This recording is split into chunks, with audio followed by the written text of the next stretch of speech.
Topic नहीं पढ़ने पर छोटा सा टॉपिक लेते हैं। एक टॉपिक लिखिए छोटा सा, शैक्षिक निरीक्षण एवं पर्यवेक्षण। बड़ा टॉपिक नहीं, छोटा सा टॉपिक है। इंग्लिश में नाम है educational inspection and supervision. Inspection, supervision, दो शब्द हैं यहां पर। देखिए पहले शब्दों के अर्थ जानेंगे, फिर कंसेप्ट को जानेंगे हम। अक्सर दोनों का अर्थ एक ही लगा लेते हैं लोग। और कल जब अपनी क्लास होगी तो याद रखना, आप लोगों से मैं एक चैप्टर पढ़ाऊंगा, कोई भी 5 मिनट का, किसी से भी अपनी तैयारी करके आना। पढ़ाने की प्रैक्टिस ये बोर्ड होगा आपका और ये पेन मिलेगा आपको। और 5 मिनट पढ़ाना है, जिनमें से एक लड़का और एक लड़की। एक तो लिया जाएगा, अगर लड़कों को ले लेंगे तो वही पे सब जेंडर का आधार पे आप भेदभाव कर रहे हैं। दोनों का अवसर दिया जाएगा। आप लोग बैठकर या तो करेंगे इंस्पेक्शन या करेंगे पर्यवेक्षण। हम पता लगाएंगे आप क्या रहे हैं, इंस्पेक्शन कर रहे हो या पर्यवेक्षण। किसी को भी बुलाया जाएगा, तैयार हो गया ना, कम से कम 5 मिनट। क्या पढ़ाना है टॉपिक आपकी मर्जी का, जो सब्जेक्ट हो, जो चीज आपको पढ़ानी आती है, जो स्किल है आपके पास, और वो आकर आपको पढ़ाना है इसके ऊपर। किसी को भी बुलाया जाएगा आप में से। तैयार हो नहीं हो? अरे शिक्षक तैयार है, पता है एक दूसरा बैच और है, उनको पता नहीं किसी ने जबरदस्ती भेज दिया। मैं जाता हूँ क्लास में, वो बोलते ही नहीं है, कुछ भी तो नहीं बोलते, अच्छा बुरा। अब मैं अकेला कितनी देर बोलूं? तो मैं भी अपने जल्दी जल्दी काम करके निकल जाता हूं। तो भैया अकेला व्यक्ति क्या करेगा कि नहीं, वो हाँ नाम में सिर भी नहीं लाते। अच्छा ऊपर से नीचे नहीं आते, नाले से उतर के एक बार ऊपर चढ़िए तो नीचे कोई नहीं, सारे ऊपर बैठे मिलेंगे।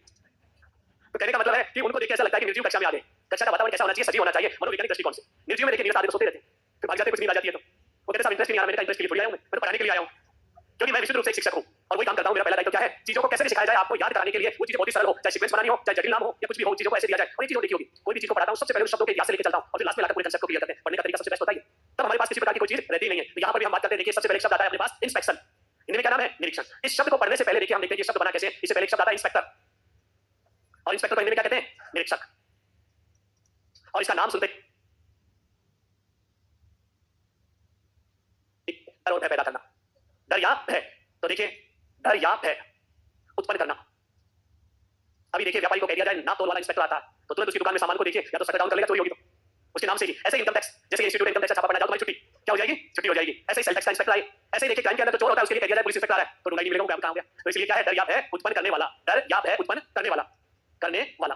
या देखिए इसका लिया जाता है भ्रम पैदा करने वाला, या क्या कहते हैं, भ्रम उत्पन्न करने वाला। और इसी भ्रम से देखिए हमारा क्या बना है, इंस्पेक्शन बना है इसी इंस्पेक्टर से। इंस्पेक्टर के काम क्या है, 3 काम होते हैं इसके। क्या काम होता है इसके, 3 देखो 3 कौन। सबसे पहले जांच करना, जांच करना या अवलोकन करना, पहला काम तो ये करेगा। दूसरा गलतियां ढूंढेगा। दूसरा काम क्या है, गलतियों को कहते हैं त्रुटियों का पता लगाना। तभी तो दुकान का शटर डाउन हुआ था, क्योंकि गलतियां निकालेगा। इससे बचाव क्या है, ना रहेगा बांस ना बचेगी बांस, इसलिए शटर मत खोलो आप। उसके बाद तीसरा काम निर्देशों की पालना कराना, शर्तों की पालना कराना, जो नियम है उनकी पालना करवाना काम इसका है, नियमों की पालना। और यहीं से बन गया हमारा इंस्पेक्शन। तो लिखो पहले तो हम निरीक्षक को पढ़ेंगे, फिर पढ़ेंगे इंस्पेक्शन को। तो ऊपर जल्दी से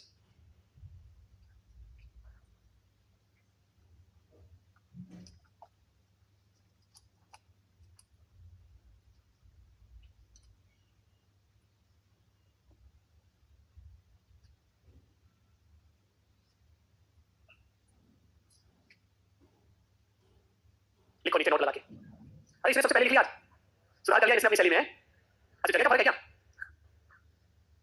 या मानवीय संबंधों का, या मानव के व्यवहार का, है ना। जगह की बात तो देखिए नकार दी गई थी जॉर्ज एल्टन मेयो ने। अच्छा तो फिर ऐसी जगह बैठा था जहां संबंध सही हो, जो स्पीड बढ़िया है। लिखिए अभी नोट लगा के लिखो। तो नोट लगा के लिखिए, निरीक्षक शब्द से ही, निरीक्षक शब्द से ही निरीक्षण शब्द बना है। निरीक्षण शब्द बना है, निरीक्षक से ही निरीक्षण शब्द बना है। और इंग्लिश में क्या कहते हैं इसे, इंस्पेक्शन। अब देखिए सबसे पहले शब्द का प्रयोग जो किया गया था, या हम कहते हैं उत्पत्ति या इसका विकास जो हुआ था इंग्लैंड में हुआ। कहां पर होता है, सर्वप्रथम अंग्रेजों द्वारा प्रयोग, यानी इंग्लैंड। और भारत देखिए इनका क्या था, उपनिवेश हुआ करता था, तो इनका प्रभाव हमारे ऊपर भी पड़ा। तो हमारे शिक्षा में देखिए इनका जो प्रभाव पड़ता है 1854 में। 1854 में क्या हुआ था याद हो तो, वुड डिस्पैच घोषणा पत्र, यानी ये वुड डिस्पैच जो घोषणा पत्र जारी हुआ था, इसमें एक पद सर्जित किया गया था शिक्षा को कंट्रोल करने के लिए अंग्रेजों द्वारा, और उस पद का नाम था वुड डिस्पैच घोषणा पत्र में सर्वप्रथम प्रयोग। हमारे देश में देखिए पूछा जाए तो निरीक्षण का देखिए विकास कहां से माना जाता है हमारे देश में, 1854 वुड डिस्पैच घोषणा पत्र। यहां एक पद सर्जित हुआ था, उस पद का नाम था डीपीआई। कौन सा पद था, डीपीआई। डीपीआई क्या होता था, डायरेक्टर ऑफ पब्लिक इंस्पेक्शन। पद था एक डायरेक्टर ऑफ पब्लिक इंस्पेक्शन, ये पद सर्जित हुआ था देखिए। और देखिए डीपीआई का सहयोग करने के लिए एजुकेशन इंस्पेक्टर लगाए गए थे, सहयोग के लिए इंस्पेक्टर लगाए गए।